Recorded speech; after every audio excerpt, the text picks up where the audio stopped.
Hello. Welcome back to the MJ Gooner podcast right here for the post-match review. Aston Villa 2, Arsenal 4. What a game. There's so many to take. There's so many to talk about. Honestly, every game that we played, or at least for the past few weeks, that, there's so many positive and also a lot of negatives to talk about. And today, at one point I thought the negatives are definitely going to weigh more than the positive. But guess what? Right now, the positive weighs more than the negatives now. But I'll go for that later in this episode. Right now, it's still very early in the morning, 6:45, and the game just ended 4-2 again. What a great game. I don't think this is one of the greatest games, but certainly there is some sort of elements that we have to discuss. Because, again, we have been in a very cold spell for the past 3-4 weeks, losing to City, Everton, and to City again, and drawing against Brentford. And you thought, you know what, this is where the Arsenal downfall are going to be. And, you know what, first thing I woke up this morning, 4:25, woke up exactly at 4:25, want to look at the lineup immediately to see if there are any changes. And of course, to my, not a big surprise, but Trossard coming on for Martinelli for this game. I think it was a good call. And then Ben White coming on for Tomiyasu again. I think that's a good call. There is nothing wrong with Tomiyasu. He made one mistake last game, but that doesn't determine how he is, overall as a player. And honestly, Martinelli, it's quite evident that for the past few games, he has been kind of in a cold spell. I think personally, I don't think he played very well, to be honest. All the games that he started, I felt like he's running out of ideas, running out of legs. And I don't know if the absence of Gabriel Jesus kind of influenced him in a way where he just couldn't really perform to the top level where he was compared to a few months ago. So 4:30, not a lot of people in this world would, wake up that early, in the morning just to watch their favorite sports team to play. And I'm one of them. And honestly, it could have a detrimental effect on me, per se. Well, the thing is, not a lot of people wake up that early in the morning just to watch the game, especially for football.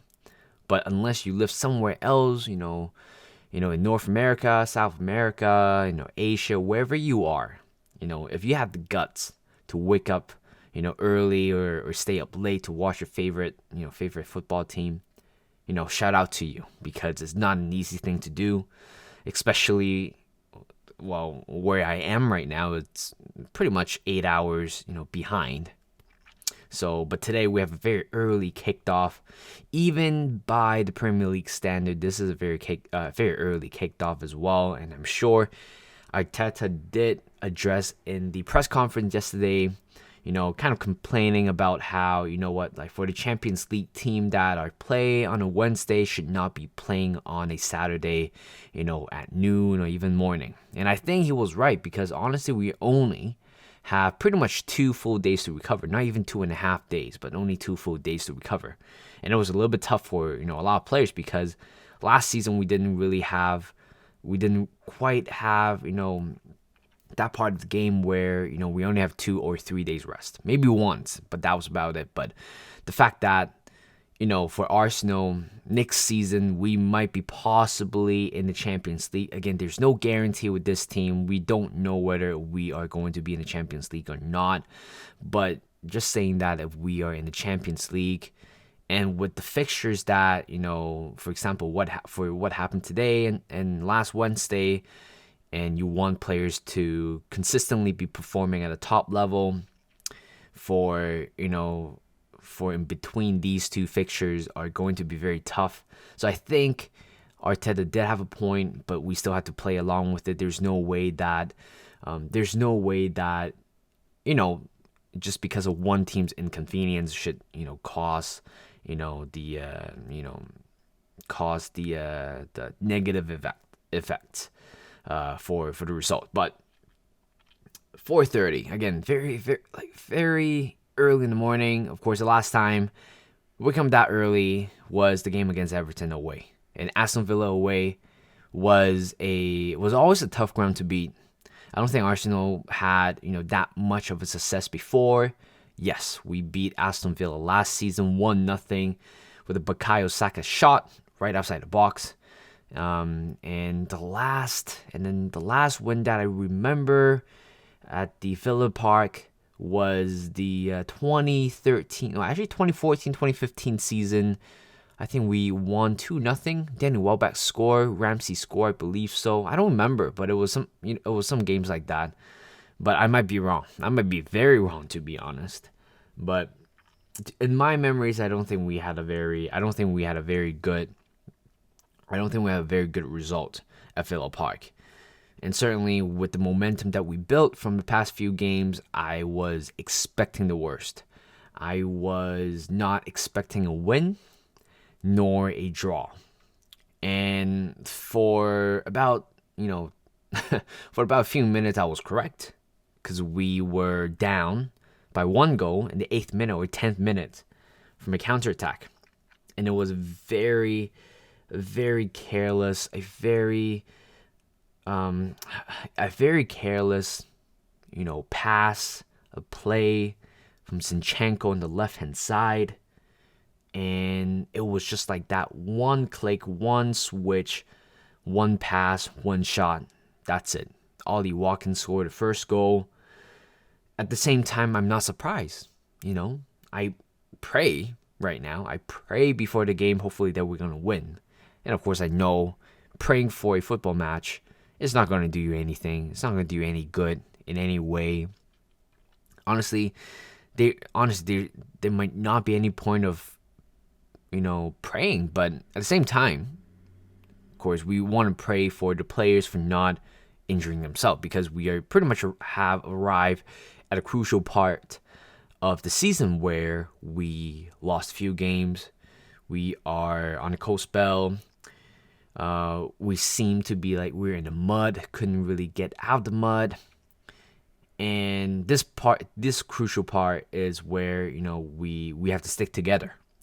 And I'm sure a lot of players, even Odegaard for Saka, Xhaka, Zinchenko, even on social media, they all admitted that during these difficult times we have to stick together. And I believe that is true, because again, it's a team sport. There's no way that you are going to go through this alone. I know that last game we have quite a lot of individual mistakes, but you know what? That game has already passed, and we have to move on from that. And the best way to move on, to be honest, is to pretty much win the next game. And like a lot of players and Arteta said that we go by game, game by game. And today it's just another game.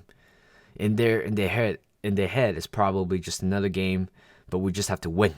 That's it. And there's so much stake behind this game, because before to today's game, we are level on point with City with a game in hand. And today they have a game as well against, I think Nottingham Forest away, I believe so. But that was it. And we just need, a point or even 3 points to overtake City for another game. And we still have a game in hand because City are playing today. But again, there's no point of, holding back, laying back and try to be petrified or terrified with the results that happened. And we just have to go at it. We just have to go full force and go at them again. But the good thing about our squad right now, it's in some aspects, I think we did have a relatively healthy squad depth, good quality as well. I'm not saying that without Thomas Partey and putting a Lokonga, that would be the problem right there, because Jorginho added quite a very valuable trait in him and to the team as well. And of course, today he was definitely my man of the match, which I will go over that later. But for the past two games, even though today it was a tough game, but yes, last game we lost. I think both games we did. I think with him, I think he did pretty well, in my opinion. But you know, in a way, right now we can't really guarantee that Thomas Partey is going to be fit every week. Well, it's his second week in a row where he didn't play. And it's not that we have to rely on Lokonga now. Right now, we just have to rely on Jorginho, who won a Euro, won a Champions League, Ballon d'Or ranked number 3. And in a way, I'm okay with the rotation. I'm just starting to build a little bit more, confidence for Jorginho. And today, he proved a lot of haters wrong. He proved a lot of doubters wrong with the performance that he put. And honestly, I'm very very happy to sign him. Think about it, 12 million for a year and a half with his age right now, adding a lot of experience, adding a lot of quality as well. So after the first goal conceded, I thought, you know what, Zinchenko made a mistake. That was certainly an individual error.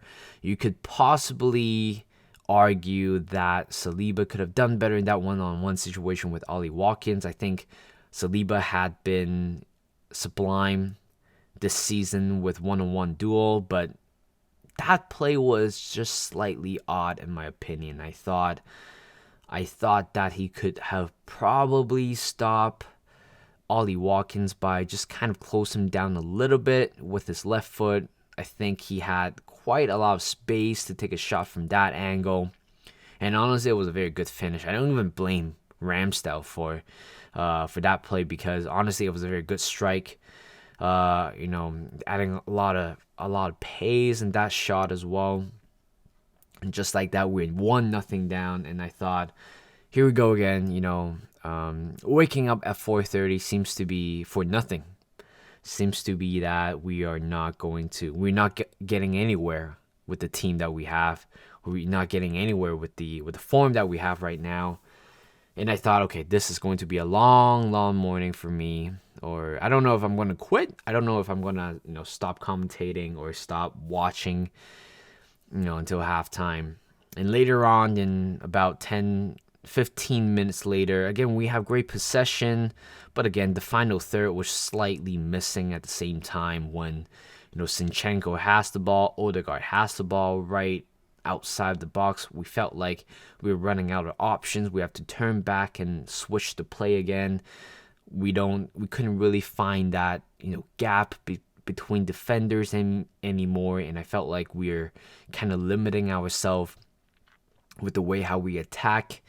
Of course, without Gabriel Jesus, it is going to be tough to kind of break down this defensive line, and we just so many times where I thought, what, we are kind of building momentum with the attack right outside the box, and just later just being shut down by just kind of passing the ball around, because we just simply are not that sharp in that final third.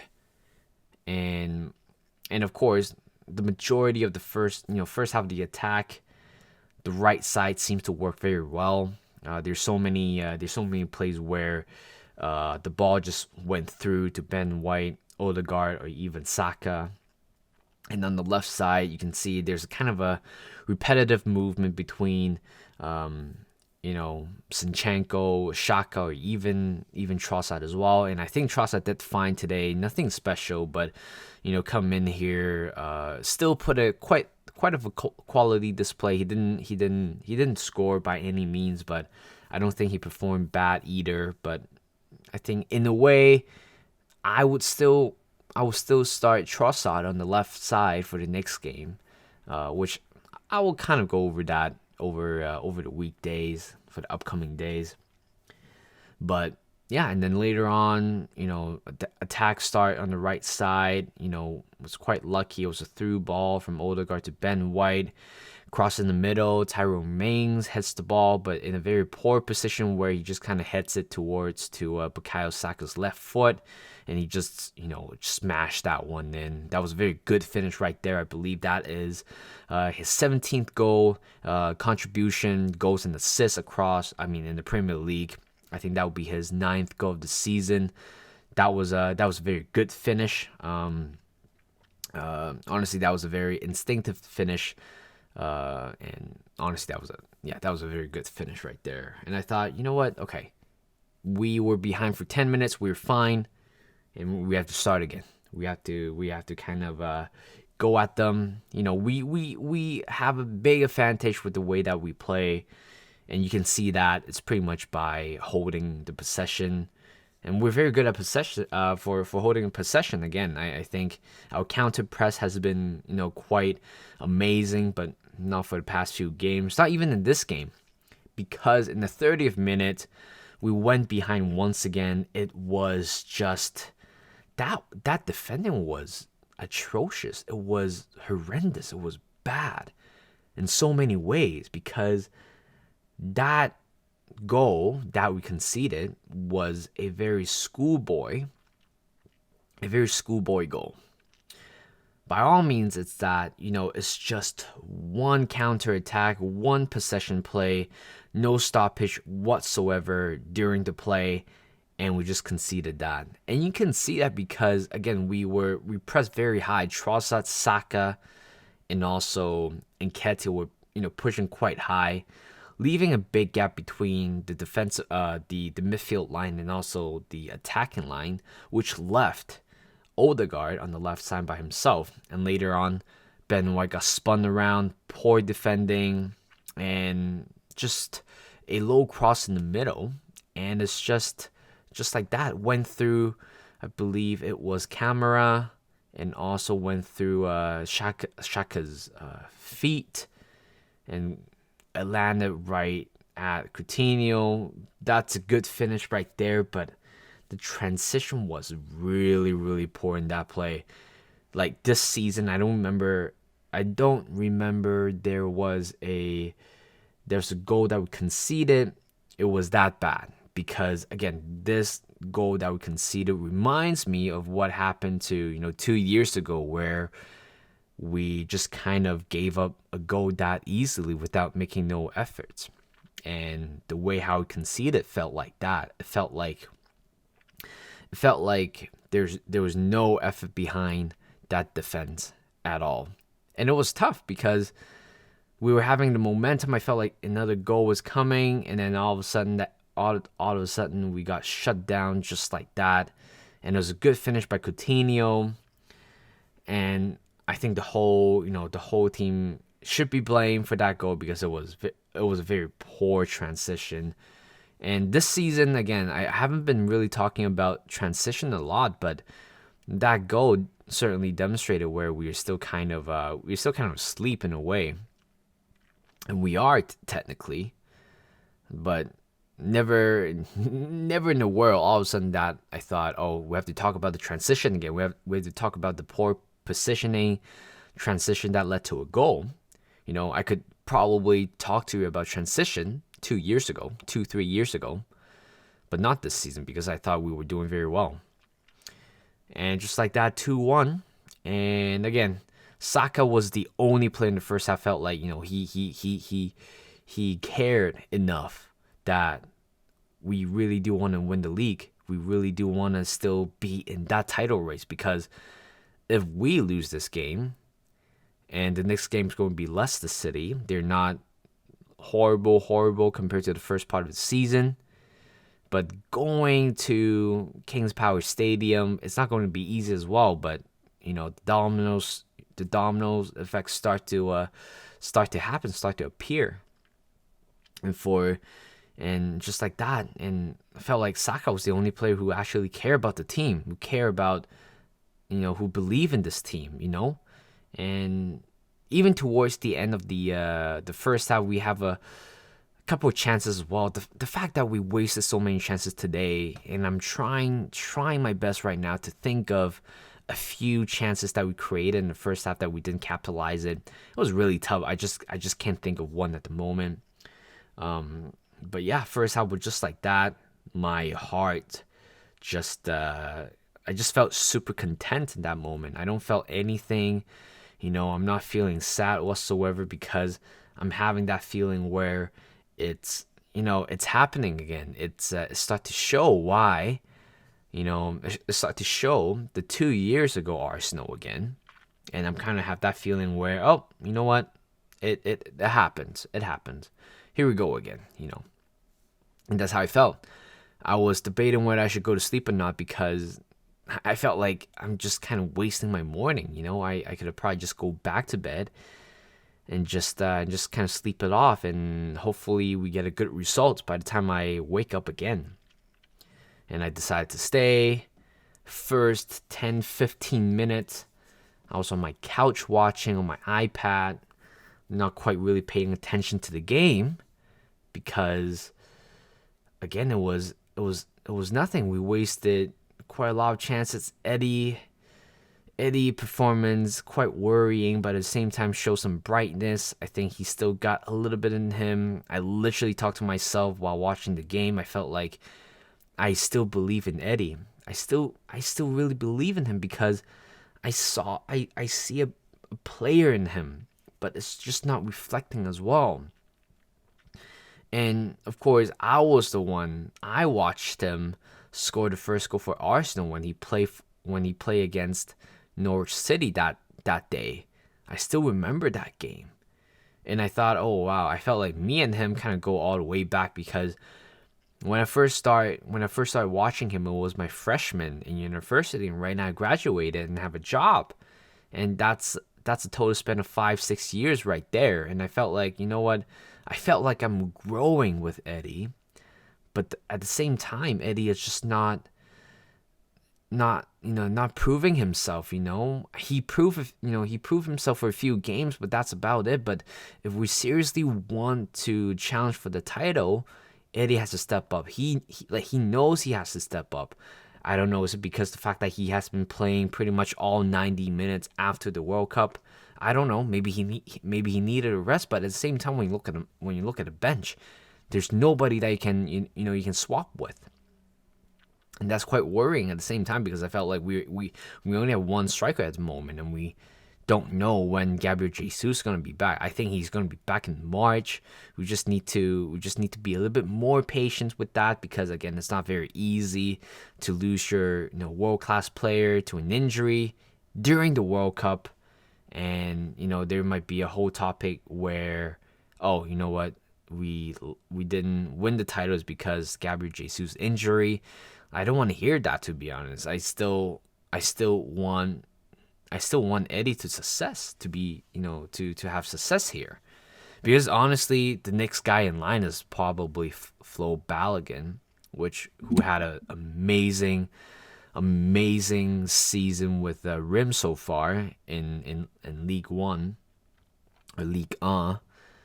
And yeah, and Eddie, there's one play Odegaard slips one into to Eddie. I thought he was gonna score in that play. Oh, just very poor. I think it's that one touch on his left foot that kind of let him down. Tried chips it over Martinez. I thought, you know what, in that situation, Eddie is very good at it. That play kind of reminds me of Chelsea when he scored that that pressing goal.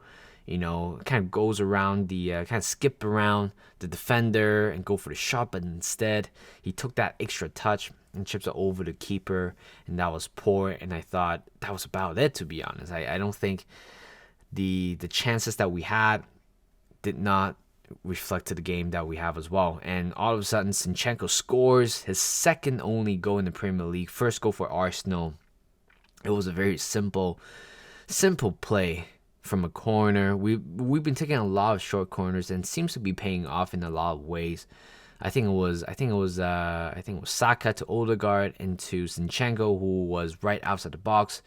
go for a low shot, went through Watkins' legs. I have no idea how that happened, because I'm sure Watkins wasn't anticipating the ball was going through his legs. He wasn't quite defending, but he was just right there at the wrong time. And Martinez got beaten right there, and we're back in the game 2-2. And after that, Aston Villa have a few chances as well, but again, not threatening chances. But we missed a chance with Nketiah, and the big one's right here. Eddie did very well that play. Like, I have to applaud him. I think he was forcing Konsa or Camera, made a mistake and passes in the middle. It was wide open for Odegaard. Arguably, he can probably take a touch instead of a first-time finish. But that was poor from Odegaard, considering the fact that he is the player. I think he is the player who scored the most away goal this season. And this season, he has been, again, another level, having more goals into his tally. But that play was horrible. Imagine today's game was pretty much determined by what Odegaard did. It would be horrible. I would feel horrible for him, but again, he's the captain. He has been doing the same thing over and over again, and there's no way he could miss such a big chance like that. And he did. And he missed quite of a big chance, that one. And I thought, wow, okay, you know what? That sums up our slump. That sums up our season so far. And it's quite worrying at one point. Odegaard missing a big chance like that. Even when before he take a shot, I know there's a little bit in me thinking that he might miss that chance, because we have seen him. He scuff some of the goals, like easy goals, potential plays where he scuff it so bad. And I thought, this might be the moment, and it happened. Not to my surprise. I'm not shook with what happened. It happened again, but he's only 23, a captain, a lot of weight on his shoulder for leading this team.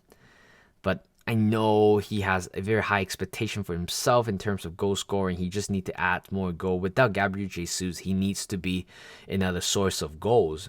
We have Martinelli, Saka, but we still need, another player who provides goal, and has to be Odegaard for this season. And if he missed that, and if we lose the game somehow or didn't win the game, that would be I don't think I could sleep tonight in any way.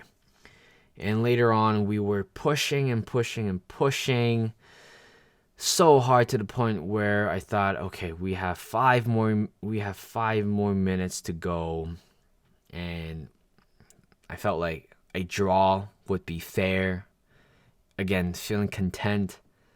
I wouldn't be surprised that if we lose in a way, but I'm satisfied that we're going to win. I was going to be satisfied that we're going to win. Martinelli comes on. I don't think he was, again, still a little bit clumsy with his touches, even though he scored a goal after. But I felt like you putting Vieira, you putting Martinelli. I think he also put on, Tomiyasu as well. I thought it was a little bit too late, because Ben White, again, he's a half and half. I think that's fine, but there's some worrying moment. I remember there was one play, there's a miscommunication between him and also Bukayo Saka. He lost possession of the ball, tracks back, and it's tiring. But honestly, defensively, I think he did fine except the second goal. But at that moment, you can tell that Ben White is tired. He was tired. I don't know if he was asked to sub him off, but I felt like, if you put Tomiyasu a little bit earlier, I think it would have probably made the situation a little bit better. Again, Tomiyasu, by no means he is an attacking player, but he is, again, capable defensively, fresh legs coming out. The fact that Ollie Watkins, it's kind of dominating on the left side the majority of the time, kind of counter-pressing Arsenal. Pretty much he is the main guy for counter-attack, and he's quick, very good with his feet. And I mean, luckily Saliba kind of controlled him in the second half, which was again has to be something that I want to applaud for both Gabriel and Saliba. Again, I don't think both goals were primarily on them. And later on, again, I thought we were gonna win. We were gonna lose, but there were so many times where Jorginho, it's being a little bit more, defensively. I think he did fine. I don't think there's any problem with him. But offensively, you can tell that he was trying to create something. He was trying to find that pocket of space between defenders. He found one for for Saka at one point, and then to Ben White on the right hand side. You can tell he is more of a progressive passer, progressive, line breaker. That's what he did, and I think he did very good with that. To be honest, I'm a little bit surprised. And later on, 1 minute in, 6 minute out of play, at a time, Martinez has been wasting, time wasting. And, karma hits him eventually, of course, which I'll go over that later. But he has been time wasting, it doesn't feel like Aston Villa still want to win. But the fact that it shows today why luck is so important in this team. The big question is right here. Is it luck? Or is it, is it destiny? Or is it meant to be? Personally, I don't give a damn. I don't give a damn if it's luck or destiny. We just need a result. That's all I've been saying for the past few games, where, no matter how scrappy of a game it is, if we somehow, get a 1-0 win, 2-1 win, that's enough. I don't want to watch the highlight again. I don't want to watch the highlight and glorify what we did. But as long as we got the result and go home, pack everything, go home and rest and go for the next game. And that's how I was feeling, because I felt like, yeah, it's a very scrappy performance, but I felt like we should have probably get something out of it, because I think we have been a much better team than Villa. But Villa has been, in a way, very unlucky. I think that play from Eric Bailly, is it Eric Bailly? No, I think it was Bailey. Crap, I forgot his name. Not that number 31. Crap, I did sign him in a couple of my career mode. I forgot his name. I think it's Bailey. I think it's Bailey. Bailey on the right hand side, and Zinchenko looks like he doesn't quite has that defensive mentality. I remember it was that touch from Bailey. I think everybody thought the ball was going to be out of play, and what a great touch! And it took Zinchenko by surprise. And all of a sudden, Aston Villa was going at us once again. And Bailey dribbled into the box and go for a shot. Ramsdale, what a great touch. What a great save right there. And it shows why goal post, woodwork, post, or crossbar is a goalkeeper's best friend. And you can see that because that was a very good shot, good save, and it was saved by the post. And after that, I think it was a few minutes later, a play from the left-hand side, passes in the middle to Jorginho, try to smash that one in, hits the bar, off the bar, hits Martinez back of the head, and it bounces right in for a winner. Who would have thought? Who would have thought that would be the winning goal? And the fact that it hits Martinez's head was pretty much the cherry on top, icing on the cake. That was the icing on the cake. And there was a mixed emotion for me, because I felt like, wow, you know what? You have to compliment, you have to appreciate, you have to applaud for what Jorginho did. He was trying to make things happen, right? It was, again, he is a right footer, the ball coming on the left hand side. You can see that he was not going for, the left hand side of the post, but instead trying to glide the ball to the right hand side, and he did. It was a perfect strike. Again, it might be a little bit unlucky it hits the bar, because I felt like he deserved that goal. He should have his name on that goal, but I don't think he cared, because we won that game in a very sweet fashion. 93rd minute, 3 minutes, remains to be played. 3 minutes remain to be played, and I thought this game was about to be done very soon. hits Martinez back of the head, and we score. Just like that, we found a winner.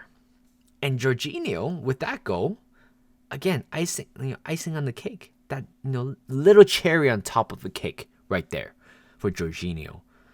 And that is his second full debut for the club.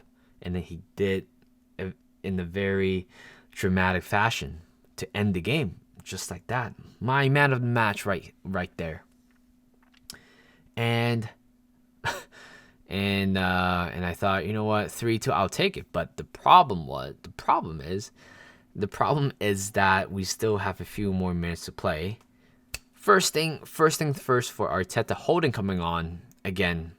Why not at this point, right? Holding coming on, Tierney coming on. I think that was right. If you want to put a more defensively minded player, you have to put Tierney in that situation, because there's no way you're allowing Bailey exploiting Arsenal right hand side. You don't want to do that. I certainly do not want to see that as well. And final play of the game. Final play. Corner coming in.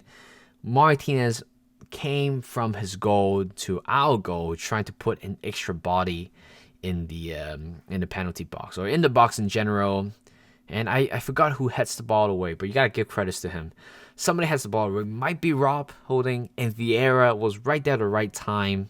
And I realized, oh shit, there's nobody in Aston Villa's goal. And then you can see Martinelli was like sprinting his heart out. He was running and running and running, making that space. And what a great pass from Vieira. And once he made that perfect pass to Martinelli, that was the end of the game. And Martinelli again celebrated prematurely. I'm sure Arteta in a way might not be very happy with that, because again, you can't celebrate until the result was there, right? And I know it has been a long game. It has been a long process. It has been a very long time since we got a win. But I mean, you know what? In general, I would be a little bit upset with Martinelli, the way how he dealt with that situation. But based on the circumstances, based on the scenarios, based on the situation that we are in currently, I have no problem for him celebrating early. And after he scored that one, it was there's no more weight on my shoulder, and I felt relief. Adding that another extra goal right there. You know what? 3-2 was sweet, because we won in the last 3 minutes, but adding another goal in Martinez his own stake was nice enough to watch. And just like that, we beat Aston Villa 4 and Aston Villa 2, Arsenal 4.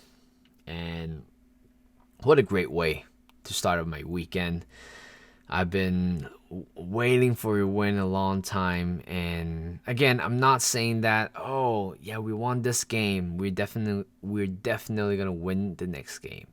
Winning this game doesn't mean that we automatically win the next game, but again, it's just a massive morale booster. Again, we haven't had this result for a while. You haven't seen such a happy faces amongst Arsenal players, staff, coaches, fans. And I think this time Arsenal, everybody in the club, outside the club, they all deserve this victory, because I think we should deserve that. After what happened to Brentford, again, Lee Mason got fired.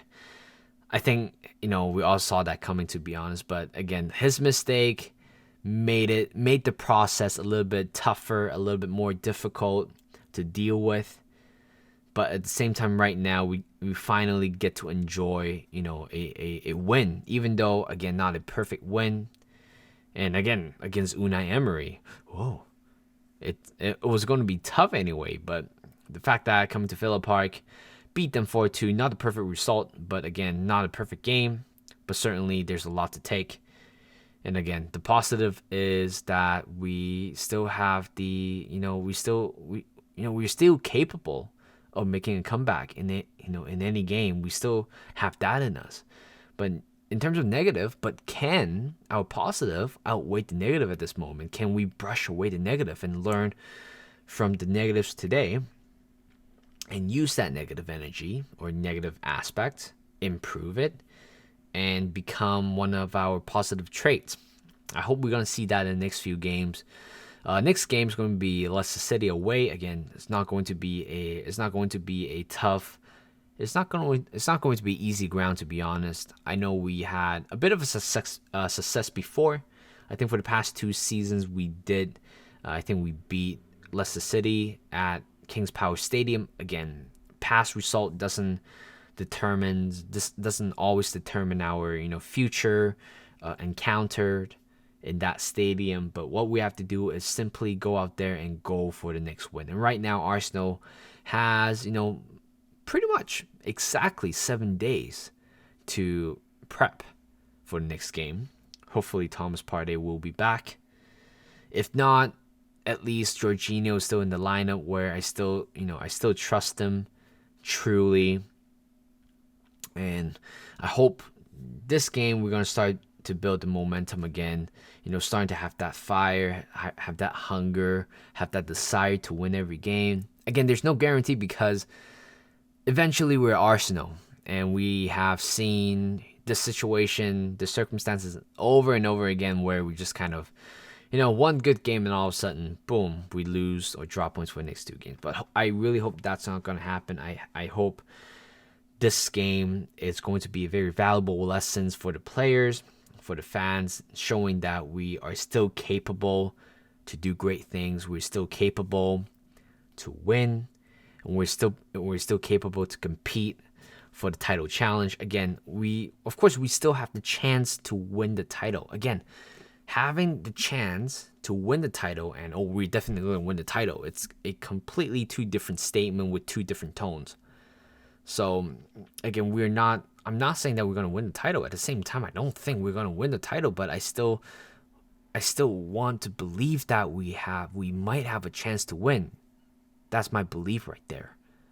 So thank you guys for listening. Hope you guys enjoy another podcast. I think this is my 2nd post-match review podcast, and this is my 4th podcast overall on this channel. So thank you guys for listening. Hope you guys enjoyed this, and have a great weekend.